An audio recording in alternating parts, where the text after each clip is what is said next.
She lived a life of extravagant luxury and endless spending. She bathed in champagne, fed cake to her dogs, and indulged in expensive desserts whenever she pleased. Anne was born as the most beautiful princess in Austria.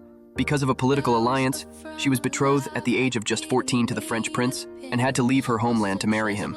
On the journey to France, Anne was cheerful and full of laughter, excited and hopeful for the life ahead. After traveling for many days, her convoy finally arrived in France.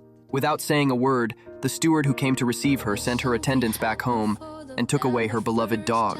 From the moment she set foot on French soil, she had to leave behind everything from her old life and become a pawn in political affairs. Soon, Anne met Louis, the man she was destined to marry. He was nothing like the husband she had imagined, but she showed no sign of dissatisfaction. Instead, she graciously offered him a warm hug.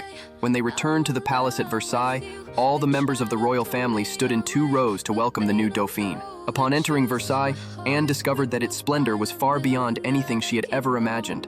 Not long afterward, the king hosted an extravagant wedding ceremony for them. Under the blessings of the people, Anne and Louis officially became husband and wife. After the wedding, the couple was escorted to their bedchamber. The king and other royal members offered their congratulations to Louis and Anne, reminding them that they should do their duty that night and produce an heir for the royal family as soon as possible.